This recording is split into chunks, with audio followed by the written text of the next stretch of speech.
রাত হলে অন্ধকার যেরকম সব জায়গাকে ছেয়ে যায়, এমন কোনো জায়গা বাদ থাকে না যেখানে অন্ধকার ঢুকে না। ঠিক কিয়ামতের আগে ফিতনা সব জায়গাকে ছেয়ে যাবে। পৃথিবীর যে প্রান্তে মানুষ থাকুক, যেই মানুষই থাকুক, আলেম গায়রে আলেম, কেউ রক্ষা পাবে না, সবাইকে ফিতনা ছেয়ে যাবে। এই বিষয়ে নবী সাল্লাল্লাহু আলাইহি ওয়াসাল্লাম আমাদেরকে সতর্ক করার মানে হলো, ঝড় আসতে পারে, তোমরা যখন সে সময় পৃথিবীতে থাকবে তোমরা সতর্ক থাকবে এবং ফিতনা তোমাদের ঈমান হরণ করবে। আল্লাহ সুবহানাহু ওয়া তাআলা তার হাবিব মুহাম্মদ সাল্লাল্লাহু আলাইহি সাল্লামের মাধ্যমে আমাদের জন্য অনেকগুলো ভবিষ্যৎবাণী করেছেন, অনেকগুলো সতর্কীকরণ আল্লাহ রাব্বুল আলামিন করেছেন।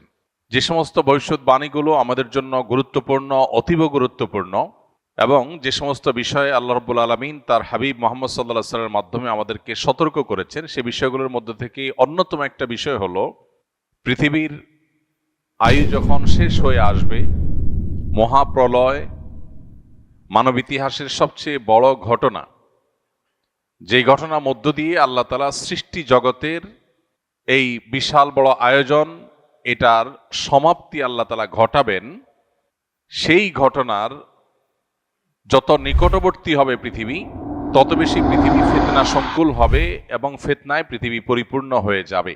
এ বিষয়ে নবী করিম সাল্লাল্লাহু আলাইহি সাল্লাম আমাদেরকে বারবার সতর্ক করেছেন, বিভিন্নভাবে সতর্ক করেছেন। নবী করিম সাল্লাল্লাহু আলাইহি সাল্লামের সে সমস্ত হাদিসগুলো পর্যালোচনা করলে দেখা যায় এবং বোঝা যায়, পৃথিবী যত তার পরিণতির দিকে এগিয়ে যাবে, কিয়ামত যত নিকটবর্তী হবে, তত মানুষের জন্য বহুমুখী ফিতনা ধেয়ে আসবে এবং ঈমান ধরে রাখা কঠিন হবে। এ বিষয় সম্পর্কে যত বেশি আমরা জানব, যত বেশি আমরা ঘাটাঘাটি করব, যত বেশি আমরা সতর্ক হব, তত বেশি আমাদের ঈমান, আমাদের আইডেন্টিটি, আমাদের তাকওয়া, আমাদের পরিচয় এবং আমাদের আল্লাহ ভীরুতা ইত্যাদিকে আমরা তত বেশি নিরাপদ এবং সেভ করতে পারবো, যত বেশি আমরা জানব। একজন মানুষ আগে থেকে যখন কোনো ঝড়ের পূর্বাভাস জানে, তখন ঝড় তাকে খুব বেশি লণ্ডভণ্ড করতে পারে না বা খুব বেশি ক্ষতিগ্রস্ত করতে পারে না, কারণ তিনি আগে থেকে জানেন এই ঝড় আসছে এবং এইভাবে অ্যাটাক এবং আক্রমণ করবে। একজন ইমানদার সেজন্য কিয়ামত পূর্ববর্তী ফিতনাগুলো সম্পর্কে যখন তিনি সচেতন হবেন, সতর্ক হবেন, তখন ফিতনা তার ঈমানকে লণ্ডভণ্ড করে দিতে পারবে না। আর এই জন্য এই বিষয়ে মুহাদ্দিসিনে কেরাম হাদিসের মৌলিক গ্রন্থগুলোতে বিভিন্ন অধ্যায় রচনা করে করে আমাদেরকে সতর্ক করেছেন, কিন্তু এগুলো নিয়ে আমাদের সমাজে খুব বেশি আলোচনা নাই, খুব বেশি চর্চা নাই, এবং আমরা খুব বেশি সতর্ক নই। এই সৃষ্টি জগৎ একসময় শেষ হবে, এটা আমাদের বিশ্বাসের গুরুত্বপূর্ণ একটা পার্ট বা অংশ। যেই ঘটনার মধ্য দিয়ে এই সৃষ্টি জগৎকে আল্লাহ তাআলা শেষ করবেন, এই সৃষ্টি জগতের মহা সংসারের এই আয়োজন পুরাটাকে আল্লাহ রাব্বুল আলামিন ক্লোজ করবেন, এবং সেই ঘটনার ভয়াবহতা কি হবে না হবে পুরো কোরআনের শুরু থেকে শেষ পর্যন্ত বারবার বিভিন্ন জায়গায় সেই বিষয়গুলো আল্লাহ তাআলা আলোকপাত করেছেন। আর এই জন্যই আমি সবসময় আপনাদেরকে উদাত্ত আহ্বান করি, আপনারা কোরআনটা অর্থ সহকারে অনুগ্রহ করে একজন মুসলিম হিসাবে বুঝে পড়ার অভ্যাস গড়ে তুলুন। কোরআনে কারীম যদি আপনি অর্থ সহকারে বোঝার অভ্যাস গড়ে তোলেন এবং পড়েন, তাহলে ইসলাম সম্পর্কে আপনি কমপ্লিট একটা ধারণা পাবেন। আর না হলে ইসলাম সম্পর্কে আজকে একটা বিষয় জানলেন, একটা সাইড জানবেন, আবার আরেক সাইডে আপনি জানলেন না, সেটা সাইডে আপনার অজানা থেকে যাবে, অস্পষ্টতা থেকে যাবে, এখানে বিভ্রান্তির আশঙ্কা তৈরি হবে। এজন্য আপনি কালেকটিভলি ইসলামকে জানার যদি চেষ্টা করেন, তাহলে তার জন্য সবচেয়ে বড় এবং ভালো উদ্যোগ হবে কোরআনে কারীমের শুরু থেকে শেষ পর্যন্ত অর্থ সহকারে বুঝে পড়া। এই কোরআন পড়লে আপনি দেখবেন যে আল্লাহ তাআলা বারবার করে কোরআনে, বিশেষ করে শেষের পাড়ায় এবং শেষের দিকে এসে এই মহাপ্রলয়, এই পৃথিবীর ধ্বংসের যে ঘটনা, সেটা সম্পর্কে আল্লাহ আলোকপাত করেছেন। কোরআনে কারীমে সাধারণত সেই মহাপ্রলয়কে আস-সাআহ, অর্থাৎ সেই গুরুত্বপূর্ণ ক্ষণ, মুহূর্ত বলে অভিহিত করেছেন। এবং এই মহাপ্রলয় যখন হবে তখন কি হবে তার বর্ণনা কোরআনে কারীমের বিশেষ করে শেষের সূরাগুলোতে আমরা প্রায় সময় নামাজের মধ্যে পড়ি। সূরা আল কারিআ, সূরা আল আদিয়াত, সূরা ইযা যুলজিলাতিল আরদু জিলজালাহা, এসব সূরাগুলোতে আল্লাহ তাআলা এই কিয়ামতের ভয়াবহতা সম্পর্কে আলোকপাত করেছে এবং শেষের দিকে প্রায় বেশিরভাগ সূরাতে এই বিষয়ে আলোচনা রয়েছে। এই মহাপ্রলয়, যেটার মধ্য দিয়ে আল্লাহ তাআলা ঈসা আলাইহিস সালামের সিংহা ফুৎকারের মাধ্যমে সৃষ্টি জগতের সবকিছুকে শেষ করবেন, এবং এই পাহাড় তুলার মতো যখন উঠতে থাকবে, গোটা সৃষ্টি জগতের সব প্রাণীকে আল্লাহ যখন শেষ করে ফেলবেন, কেউ থাকবে না, যেদিন আল্লাহ বলবেন লিমানিল মুলকুল ইয়াউম লিল্লাহিল ওয়াহিদিল কাহার, পৃথিবীতে বহু মানুষ বহু রাজত্ব, ক্ষমতা, দাপট, বহু কিছুর অহংকার নিয়ে ঘুরে বেরিয়েছ, কিন্তু আজ এক আল্লাহর কর্তৃত্ব ছাড়া, শ্রেষ্ঠত্ব ছাড়া, অস্তিত্ব ছাড়া আর কেউ নেই, এমনকি ফেরেশতারাও নেই। সবাইকে আল্লাহ তাআলা শেষ করে পুনরায় আবার সৃষ্টি করে মানুষের হিসাব নিকাশ গ্রহণ করবেন। এই যে ঘটনার মধ্য দিয়ে আল্লাহ তাআলা সৃষ্টি জগতের এই সব আয়োজন শেষ করবেন, সর্বশেষ প্রাণীটারও প্রাণ কেড়ে নেওয়া হবে, সবাই মৃত হয়ে যাবে, আল্লাহ ছাড়া কেউ থাকবেন না। সেটাই হলো মহাপ্রলয়, সেটাকে আমরা অনেকে কেয়ামত বলি। তো এই যে মহাপ্রলয় বা কেয়ামত, এটার সময় যত ঘনিয়ে আসবে, পৃথিবীর আয়ু যত শেষের দিকে যাবে, ইমানদারদের ইমানের উপরে টিকে থাকাটা তত চ্যালেঞ্জিং হবে। এটাকেই হাদিসের পরিভাষায় ফিতনা বা ফিতান বলা হয়েছে। মুহাদ্দিসিনে কেরাম কিতাবুল ফিতান, ফিতনা সম্পর্কিত অধ্যায় রচনা করেছেন। সেখানে কি ভাবে ফিতনা পতিত হতে পারে, ফিতনার গতি প্রকৃতি কেমন হতে পারে, সেগুলো সম্পর্কে ধারণা দেওয়া হয়েছে। নবী সাল্লাল্লাহু আলাইহি সাল্লামের একটি হাদিসের দিকে তাকালে আমরা দেখতে পাই, তিনি বলেছেন কিয়ামত যখন নিকটবর্তী হবে তখন পৃথিবীতে ফিতনা ছেয়ে যাবে। কিরকম ছেয়ে যাবে? কাওয়াকাইল মাতারি, বৃষ্টির ফোঁটা যেরকম পতিত হয় একের পর এক, একটার পর একটা ফিতনা পতিত হবে। মানুষ একটা ফিতনার মোকাবেলা করতে না করতে আরেকটা ফিতনা এসে পড়বে।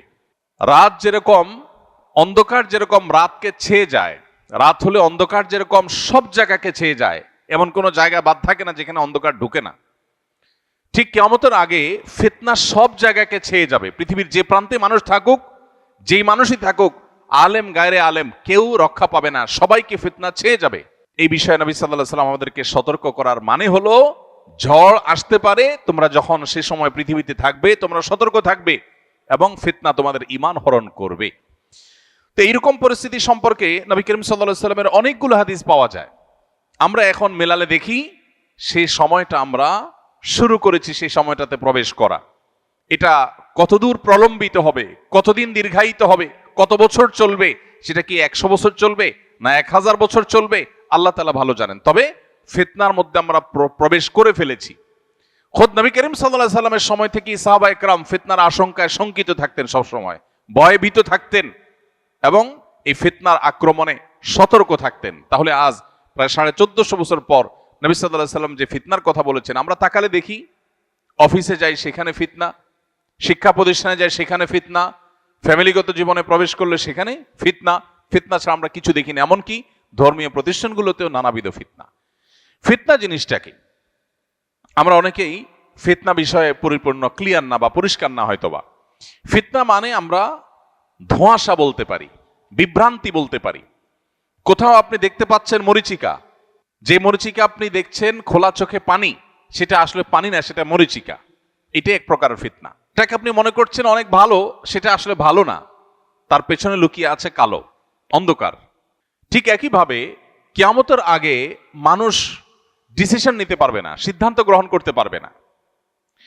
এমন এমন ইস্যু আসবে যে ইস্যুতে তার ঈমান নিয়ে সে সন্দেহের দোলাচলের মধ্যে পড়ে যাবে, যে আসলে আমি ঠিক আছি, আমার বিশ্বাস আদৌ ঠিক আছে। এমন এমন ক্রাইসিস আসবে, কখনো হয়তো উন্নয়নের নামে, উন্নতির নামে, গবেষণার নামে, জীবনমানকে উন্নত করার নামে, সায়েন্স এবং টেকনোলজির নামে, নানা নামে পৃথিবীতে এমন এমন পরিবেশ তৈরি হবে যে মানুষ রীতিমতো তার বিশ্বাস, তার ঈমান নিয়ে সংশয়ের মধ্যে পড়ে যাবে। আজ এই সংশয়বাদ ঘরে ঘরে, জনে জনে, এটাকে আমরা আজকের পৃথিবীর নতুন তুফান বলতে পারি। এই নতুন তুফান সম্পর্কে নবী সাল্লাল্লাহু আলাইহি ওয়াসাল্লাম সতর্ক করেছেন। একটা সময় আসবে, নবীজি সাল্লাল্লাহু আলাইহি সাল্লাম বলেছেন, ইউসবিহুর রাজুলু মুমিনা ওয়া ইউমসি কাফিরা। মানুষ সকালবেলা ঈমানদার হয়ে সকাল করবে, দিন শুরু করবে, সন্ধ্যায় সে বেঈমান হয়ে যাবে। কারণ হয়তো সন্ধ্যায় ঈমান থাকবে কিন্তু সকালে ঘুম থেকে উঠে সে বেঈমান হয়ে যাবে। ঈমানটা এত ঠুনকো হবে, এত দুর্বল হবে, কচু পাতার পানির মতো এতটা নড়বড়ে হবে যে তার আইডেন্টিটি মুহূর্তের ভিতর পরিবর্তন হবে। এমন এমন চমক আসবে।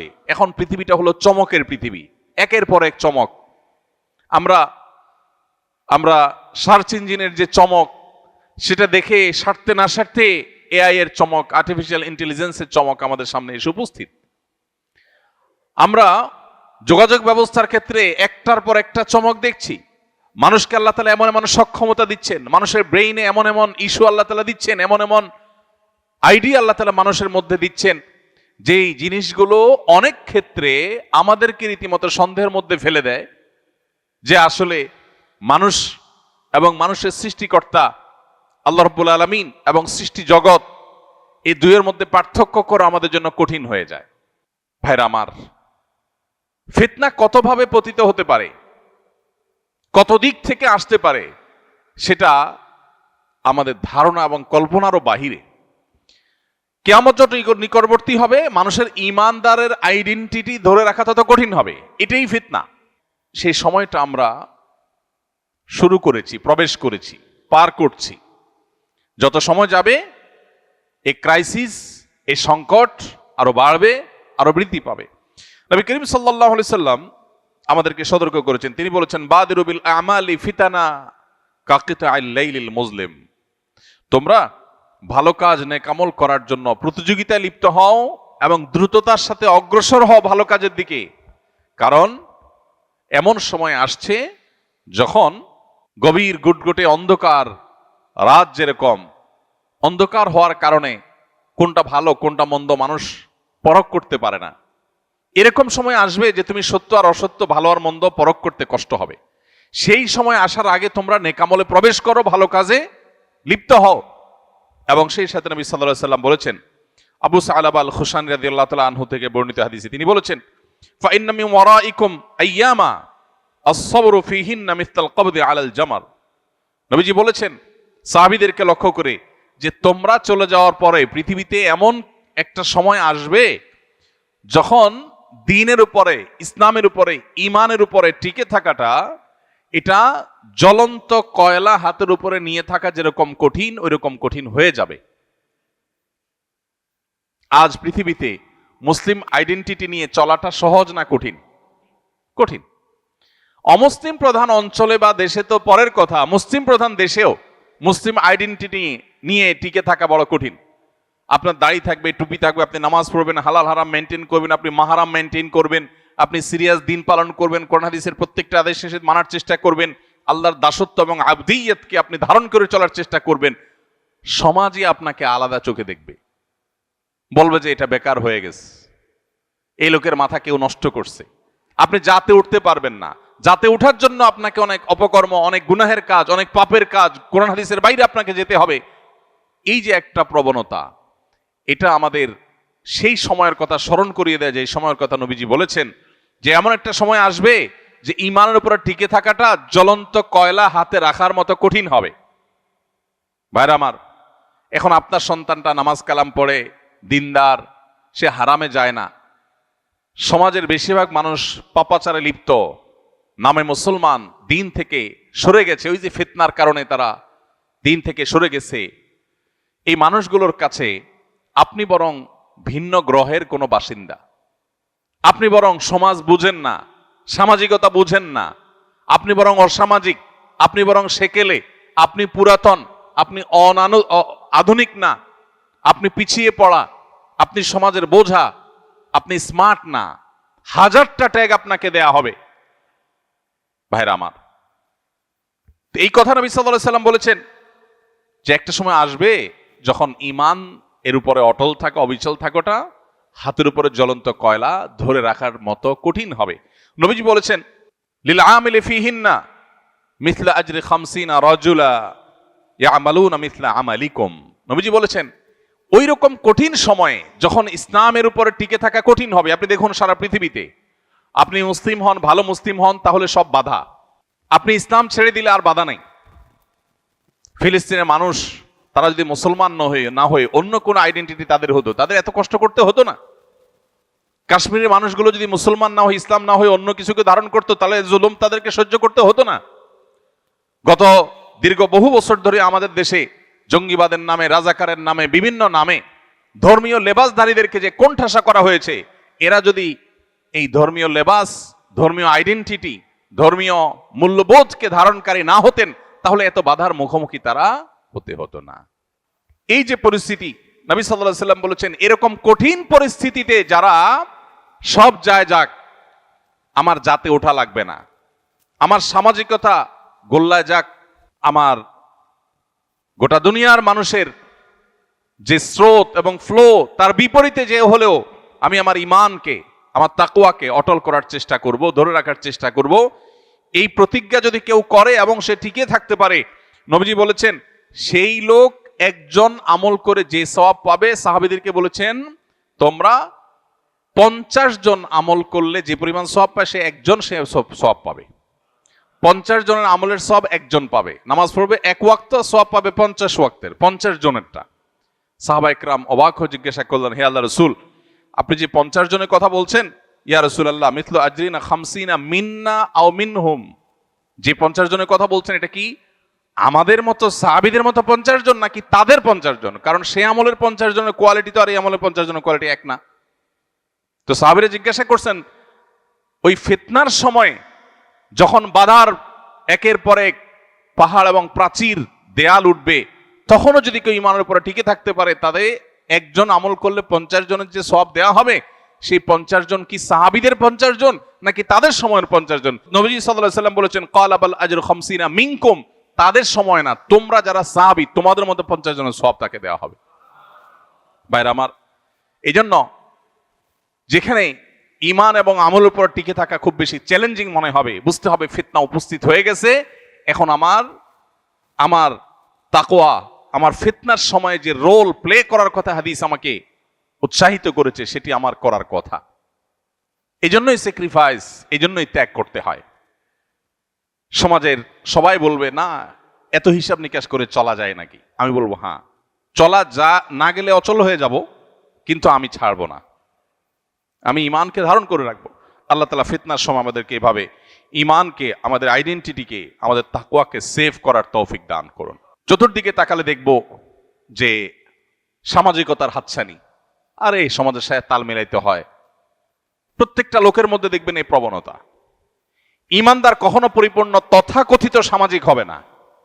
বহু কাজে ঈমানদার বলবে না সমাজ কি বলে দেখার দরকার না, আমার ঈমান আমল কি বলে আমি সেটা দেখবো, তাতে যদি গোটা সমাজের বিরুদ্ধে যেতে হয় যাব। এটাই হলো ঈমানের দাবি, এটা হলো তাকওয়ার দাবি, এটা হলো অটল এবং অবিচল থাকার কথা। আব্দুর রহমান ইবনে শাইবা রাদিয়াল্লাহু তাআলা আনহুর হাদিস আমাদের সবার কাছে বাঁধাই থাকা উচিত, লিখে রাখা উচিত, চোখের সামনে রাখা উচিত। তিনি বলেছেন, নবী সাল্লাল্লাহু আলাইহি সাল্লাম থেকে তিনি শুনেছেন, বাদা আল ইসলামু গরিবান ওয়া সায়াউদু কামা বাদা ফাতুবা লিল গুরাবা। নবীজি বলেছেন, ইসলাম পৃথিবীতে এসেছে যখন, তখন সূচনার সময়ে, শুরুর সময় ইসলাম ছিল বেদুইন, মুসাফির, পথিকের মতো, অচেনা অজানা, যাকে কেউ যাচে না পুছে না, যাকে কেউ আপন করে নিতে চায় না। একজন মুসাফির, পথিক, অচেনা, তিনি কোনো এলাকায় গেলে, কোনো মহল্লায় গেলে, কোনো মসজিদে গেলে কেউই তাকে আপন করে নিতে চায় না, কেউ বাসায় তুলতে চায় না, কেউ ঘরে নিতে চায় না, কারণ চিনি না, জানি না। সবাই তার থেকে নিজেকে দূরে রাখার চেষ্টা করে বা তার কাছে খুব বেশি ভেড়ে না, কেউ যাচ্ছে না, কেউ পোছে না তাকে। নবীজি বলেছেন, ইসলাম যখন শুরুতে এসেছে পৃথিবীতে, তখন এইরকম একটা অবস্থায় ছিল, কিন্তু একটা সময় ইসলামের শৌর্যবীর্য, ইসলামের প্রভাব প্রতিপত্তি, ইসলামের সাম্রাজ্য, ইসলামের জয়যাত্রা, ইসলামের প্রচার প্রসার এমন বেশি হবে যে গোটা পৃথিবীতে ইসলামের প্রভাব থাকবে। কিন্তু আবার পৃথিবীতে ইসলাম আগের জায়গায় ফেরত যাবে, অর্থাৎ আবার এমন একটা সময় আসবে কিয়ামতের আগে যে পৃথিবীতে ইসলামকে কেউ ধারণ করতে চাইবে না, ইসলামের পরিচয়ে কেউ পরিচিত হতে চাইবে না। ইউনিভার্সিটিগুলোতে আমাদের তরুণদের মধ্যে সালাম দেওয়া নিয়ে হীনমন্যতা হয়, সালাম দিতে চায় না, কারণ সালাম দিলে সে হুজুর হয়ে যাবে। এখানে কেউ সালাম দেয় না, এখানে হাই বলে, হ্যালো বলে, এখানে সালাম দেয় না। ঠিক একইভাবে কর্পোরেট দুনিয়াতে, সেখানে যারা বসবাস করছেন, ব্যক্তিগত জীবনে ইসলাম যতই প্র্যাকটিস করুক, ওখানে উনি সালাম দেন না, কারণ এখানে সালাম দেওয়া না প্রচলন নাই। এরকম আরো বহু বিষয়ের প্রচলন নাই। তো এইরকম সময়গুলোতে নবী সাল্লাল্লাহু আলাইহি সাল্লাম বলেছেন, যখন পৃথিবী তার শেষ পরিণতির দিকে আসবে, ইসলাম আবারও ওই প্রথম যুগে যেরকম ইসলাম কেউ ধারণ করতে চাইতো না, মক্কাতে যখন ইসলাম শুরু হয়েছে, ইসলামের পরিচয় পরিচিত হওয়াটা রিস্কি ছিল।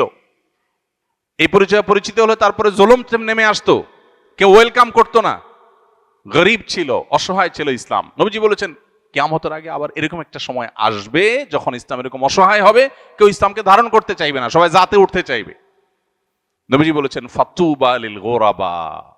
এই যে শুরু এবং শেষ ইসলামের, মাঝখানে জয়যাত্রা, শুরুতে কঠিন সময় ছিল মক্কাতে, আবার কঠিন সময় আসবে পৃথিবীতে, এই দুই সময়ে যারা ইসলামকে ধারণ করে থাকবে, ওই অসহায় ইসলামকেই ধারণ করবে। সে জাতি উঠতে চাইবে না, সে সামাজিক তথাকথিত সামাজিক হতে চাইবে না, সে সমাজের মানুষের দৌড়ে টিকে থাকতে চাইবে না, সে ইসলামের দৌড়টাকে টিকে রাখার চেষ্টা করবে। এই মানুষগুলোকে নবীজি বলেছেন এরা হলো ইসলামের সে অসহায় সময়ের সঙ্গী। এই মানুষগুলো সম্পর্কে নবীজি বলেছেন ফাতুবা, তারা যেন সুসংবাদ গ্রহণ করে। এদের জন্যই হলো আখিরাতের শেষ হাসি। ভাইরা আমার, তখন নবীজিকে জিজ্ঞাসা করা হলো মানিল গোরাবা ইয়া রাসূলুল্লাহ, হে আল্লাহর রাসূল, ইসলামের কঠিন সময়ে যারা ইসলামকে ধারণ করবে, আপনি যাদেরকে গরীব বলে আখ্যায়িত করেছেন, এখানে অর্থকরী না থাকলে যে গরীব হয় সেটা উদ্দেশ্য নয়, বরং দুঃসময়ের কাণ্ডারি, যাচ্ছে না পোছে না সেরকম পথিকের মতো ইসলামকে ধারণকারী বলতে হে রাসূল আপনি কাকে বুঝিয়েছেন? নবীজি তখন বলেছেন আল্লাযীনা ইউসলিহুনা ইযা আফসাদান নাস, মানুষ যখন ফিতনায় পতিত হয়ে যাবে, সমাজ যখন নষ্ট হয়ে যাবে, তখন যারা মানুষের সংশোধনে কাজ করবে, নিজেরা কোরআন হাদিসের পথে থাকবে আর সমাজকে সংশোধনের পথে আহ্বান করবে, এই মানুষগুলো হলো সেই মানুষ যাদের জন্য নবী সাল্লাল্লাহু আলাইহি ওয়াসাল্লাম সুসংবাদ দিয়েছেন। ভাইরা আমার, সেরকম কঠিন সময় আমরা পার করছি। আমাদের দরকার এখন ঈমানকে আঁকড়ে ধরা, আমাদের দরকার এখন মুসলিম আইডেন্টিটিকে আঁকড়ে ধরা। আমরা দেখব চতুর্দিকে আমাদের সন্তানদের, আমাদের পরিবারে, আমাদের আশেপাশে, আমাদের সমাজে, সোসাইটিতে, পরিবেশ সব দিকে আমরা দেখব যে সবাই জাতে ওঠার চেষ্টা করছে। কেউ তার অরিজিনকে ধরে রাখার, মৌলিকত্বকে ধরে রাখার, তার শেকড়কে সন্ধান করবার চেষ্টা করছে না। এটা নবী সাল্লাল্লাহু আলাইহি সাল্লাম বহু আগে ভবিষ্যদ্বাণী করেছেন যে এরকম সিচুয়েশন আসবে, সিচুয়েশন আরো জটিল হবে। তো সিচুয়েশন যখন জটিল হয় তখন মানুষের প্রচেষ্টা আরো শক্ত হয়। আপনি সাধারণ পুকুরে যখন সাঁতার কাটেন তখন আপনার যে অ্যাপ্রোচ থাকে, আপনি সমুদ্রের উত্তাল তরঙ্গের বিপরীতে যখন সাঁতার কাটেন তখন অ্যাপ্রোচ একরকম থাকে না। আপনি যখন রাস্তায় স্বাভাবিকভাবে চলাফেরা করেন তখন আপনার সেই সতর্কতা থাকে না। যখন আপনি প্রচন্ড ঝড়ের পরিবেশে আপনি চলাফেরা করেন তখন আপনার পোশাক আশাক উড়ে যায় কিনা সেগুলোর পরে যতটা আপনি সতর্ক হন। ঠিক একইভাবে ফিতনা সংকুল সময়ে ঈমান যেন টিকে থাকে, ঈমান যেন হারিয়ে না যায়, কুফরি এবং ফিতনার ঝড় যেন ঈমানকে লণ্ডভণ্ড করে দিতে না পারে, সেজন্য একজন ঈমানদার তিনি তার সব শক্তি দিয়ে তার ঈমানকে টিকিয়ে রাখার চেষ্টা করবেন। আল্লাহ রাব্বুল আলামিন আখিরি জামানার কিয়ামত পূর্ববর্তী ফিতনা সংকুল সময়ে আকাশ থেকে বৃষ্টির মতো অনবরত ফিতনা যখন পতিত হতে থাকে, যখন অন্ধকার ছেয়ে যায়, ভালো মন্দ নিরূপণ করতে পারি না, সংশয়বাদ যখন আমাদেরকে গ্রাস করে ঘিরে ধরে, এরকম সময় আল্লাহ তাআলা আমাদেরকে ঈমানের এই পরিচয়কে ধারণ করে থাকার তৌফিক দান করুন। ভাইরা আমার, আমরা চতুর্দিকে দেখি নানাবিধ ফিতনা, ফিতনার তালিকা, ফিতনার নজির, ফিতনার দৃষ্টান্তগুলো যদি আমরা আলোচনা করতে চাই সেটা অনেক লম্বা, অনেক দীর্ঘ। এর মধ্যে থেকে একটা উদাহরণ হলো আজকের পৃথিবী উন্নয়নের নামে আমাদের এমন জীবনধারা বা এমন লাইফস্টাইল আমাদেরকে উপহার দিয়েছে যেখানে মানুষ প্রচুর পরিমাণ সম্পদ কামাই করা এবং খুব বেশি সুখ স্বাচ্ছন্দ্য আর ভোগ বিলাসের মধ্যে থাকা, এটা জীবনের অন্যতম লক্ষ্যে পরিণত হয়েছে। এখন এই পাইপলাইনে যখন মানুষ একবার প্রবেশ করে তখন এটার কোনো শেষ থাকে না। টাকা পয়সা কামাই করা, সমাজের স্রোতের তালে চলা, সামাজিকতা মেনটেন করে চলা এবং অন্য 10 জনের মতো হয়ে চলার চেষ্টা করা, এগুলো মানুষকে তার দ্বীন, তার ঈমান, তার আখিরাত এই চর্চা থেকে আস্তে আস্তে তার অজান্তে দূরে সরায় দেয়। এই জন্য নবী করিম সাল্লাল্লাহু আলাইহি সাল্লামকে আল্লাহ তাআলা সতর্ক করেছেন, আমাদেরকে আল্লাহ সতর্ক করেছেন। কোরআনে কারিমে আল্লাহ বলেছেন ইন্নামা আমওয়ালুকুম ওয়া আওলাদুকুম ফিতনা, তোমাদের সম্পদ এবং সন্তান এগুলো এক প্রকারের ফিতনা, অর্থাৎ এগুলো তোমাদেরকে ধোঁয়াশার মধ্যে ফেলে দেয়। ঈমান নাকি টাকা পয়সা, ঈমান নাকি সামাজিক স্ট্যাটাস, ঈমান নাকি সন্তান সন্ততির তথাকথিত ক্যারিয়ার। অনেক সময় আখিরাত ডুবাই দিয়ে সন্তান সন্ততির ক্যারিয়ারকে আমরা উপরে তোলার চেষ্টা করি। অনেক সময় সম্পদ এর পাহাড় গড়বার প্রয়োজনে ঈমান, আমল, আকীদা, হালাল হারাম সবকিছুকে ডুবাই দেই। তাহলে আমি যে কোনটা গ্রহণ করব, কোনটা আমার গ্রহণ করা উচিত, এই সিদ্ধান্তহীনতাটাই হলো ফিতনা। নবীজি বলেছেন, সন্তান সন্ততি সম্পদ এগুলো তোমাদেরকে ধোঁয়াশায় ফেলে দিবে, বিভ্রান্তিতে ফেলে দিবে, তুমি কোন দিকে যাবে, এবং বিভ্রান্ত হয়ে দেখা যায় ভুল পথে গিয়েছ, আখিরাত বরবাদ করে ফেলেছ। এর বাইরে আজ ভালো এবং মন্দের যে মাপকাঠি, এই মাপকাঠিগুলো পরিবর্তন হয়ে যাচ্ছে। গোটা বিশ্বে পাওয়ার হোল্ড করা, সম্পদ কামাই করা, এটাই মানুষের মর্যাদার মাপকাঠি হয়ে গেছে, মানদণ্ড হয়ে গেছে। ভালো মানুষের ভাত নাই, সহজ বাংলায়। ভাত আছে কার? যার পাওয়ার আছে, যার টাকা পয়সা আছে। যত নিকটবর্তী হবে পৃথিবী, তত সেদিকে মানুষ চলে যাবে। সমাজে এইরকম পরিবেশে পরিস্থিতি মানুষ চিন্তা করবে, ভালো মানুষই পরে, আগে টাকা পয়সা কামাই করি, আগে পাওয়ার গেইন করি। কারণ পাওয়ার গেইন করলে, টাকা পয়সা কামাই করলে সমাজে সবাই বাহাবা দিবে। এখন এই সময়টাতে সমাজে আমি লাইমলাইটে আসাটা গুরুত্বপূর্ণ না আমার মুসলিম আইডেন্টিটিকে ধরে রাখা গুরুত্বপূর্ণ? এটা হলো ফিতনা। বেশিরভাগ মানুষ জোয়ারে গা ভাসায়, না এ যুগে টাকা পয়সা না হলে চলে নাকি, এ যুগে ভালো চেয়ারে না গেলে চলে নাকি। কিন্তু যে ইমানদার, ওই যে 50 গুণ সাহাবীদের সমান 50 জনের সওয়াব পাবে, সেই লোক সমাজের এই গড্ডালিকায় স্রোতে গা ভাসায় না, সে বিপরীতে চলে। সে বলে, না আমার সামাজিকতার দরকার নাই, সবাই হ্যাঁ চোখে দেখুক, কিন্তু আমি সততা, আদর্শ, নীতি এটাতে আমি ছাড় দিব না, তাতে আমার পরিবারের লোকদের কাছে আমি খারাপ হতে পারি। স্ত্রী হয়তো বলতে পারে যে এটা অচল, অচল না। হয়তো সন্তানরাও বলবে, আমার বাবা সে আমাদেরকে কিছু দিয়ে যায়নি। হয়তো মা বাপ ভাই বোনও বলবে যে এই ছেলে সমাজের সাথে তাল মেলাতে পারে নাই, সোজা সরল বেকুব, তারপরও সে তার ঈমানকে, তার তাকওয়াকে, আল্লাহর গোলাম এবং বন্দীকে সে আঁকড়ে ধরবে। ভাইরা আমার, এরকম হাজার লাখো অগণিত ফিতনা আছে এই চাকচিক্যময় পৃথিবীতে। ভোগবাদের ফিতনা আমাদের সবাইকে ভোগবাদী করে তুলছে। একজন ইমানদার যার আখিরাতের প্রতি বিশ্বাস আছে, তিনি জানেন দুনিয়াটা সামান্য সময়ের পারাপারের জায়গা। কিন্তু ভোগবাদ আমাদের সমাজে আমাদেরকে এমনভাবে গ্রাস করে ফেলেছে যে আমাদের মনে হচ্ছে এটাই অনন্তকাল বেঁচে থাকার জায়গা। যিনি টাকার জন্য মরিয়া হালাল হারাম বাজ বিচার করছেন না, তিনি নিজেও জানেন এটা আগামী 1 মিনিট পরও তিনি ভোগ করতে পারবেন কিনা তার গ্যারান্টি নাই। পৃথিবীতে কেউ তাকে গ্যারান্টি দিতে পারবে না, কিন্তু এরপরও তিনি এর জন্য পাগল।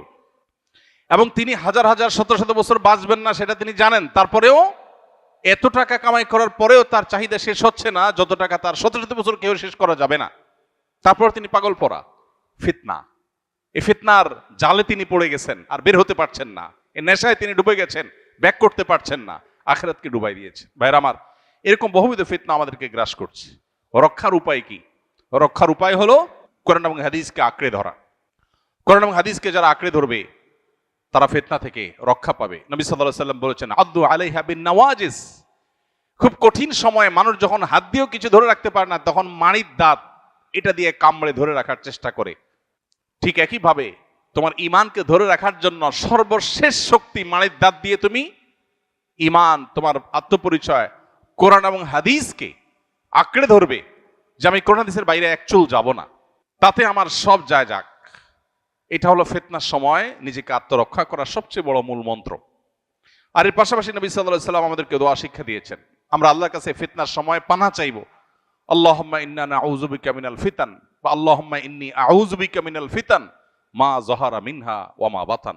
আল্লাহ, প্রকাশ্য যত ফিতনা পৃথিবীতে আছে এগুলো থেকে আমি পানাহ চাই, তোমার কাছে রক্ষা চাই।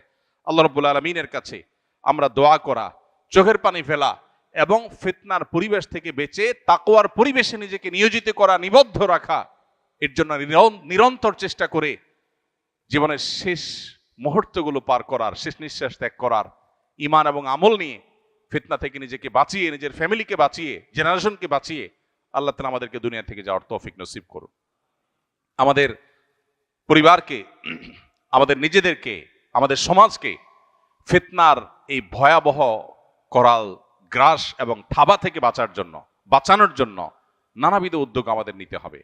সবকিছুর আগে সতর্ক হতে হবে যে ফিতনা আসছে, ধেয়ে আসছে এবং ছেয়ে যাচ্ছে, এবং এই ফিতনায় বহু মানুষ হারিয়ে যাচ্ছে।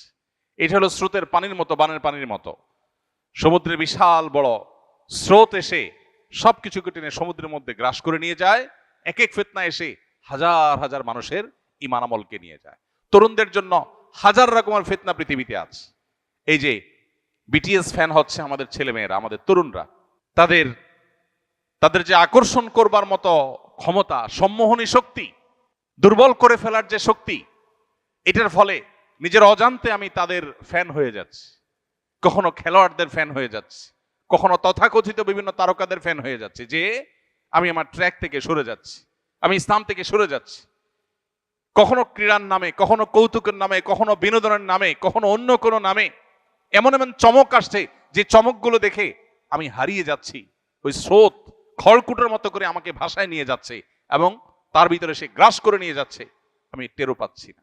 আল্লাহ রাব্বুল আলামিন আখিরি জামানার এই সমস্ত ফিতনা থেকে আমাদেরকে হেফাজতে রাখুন, আমাদের ঈমান আমলকে আল্লাহ তাআলা হেফাজতে রাখুন।